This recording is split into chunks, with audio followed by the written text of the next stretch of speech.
बीडमध्ये संतोष देशमुख हत्या प्रकरण आणि या प्रकरणी मराठा क्रांती मोर्चा आता निघतोय। मुंबईत आज सकाळी 10 वाजता मराठा क्रांती मोर्चाला सुरुवात होणार आहे। आझाद मैदान या ठिकाणी हा मोर्चा धडकणार आहे। संतोष देशमुख हत्या प्रकरण आणि सोमनाथ सूर्यवंशी यांच्या मृत्यू प्रकरणी आरोपींना तातडीने शिक्षा सुनावण्याची मागणी मराठा क्रांती मोर्चाने आता केलेली आहे।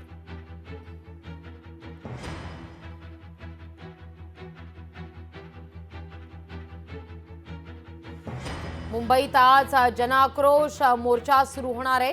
सकाळी बरोबर 10 वाजता या मोर्चाला सुरुवात होणार आहे।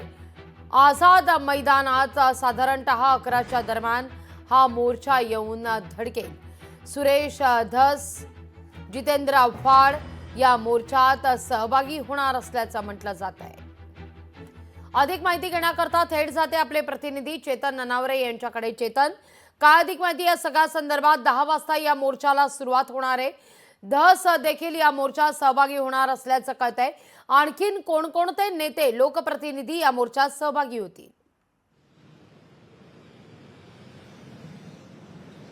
निश्चितच मराठा क्रांती मोर्चाने मुंबईमध्ये आज जर आपण पाहिलं असेल मेट्रो सिनेमापासून आझाद मैदानपर्यंत या मोर्चाची हाक दिलेली आहे आणि संतोष देशमुख हत्या प्रकरणामध्ये अद्यापही आरोपींना शिक्षा सुनावली नाहीये या संदर्भातील रोष आहे तो कुठेतरी व्यक्त केला जात आहे।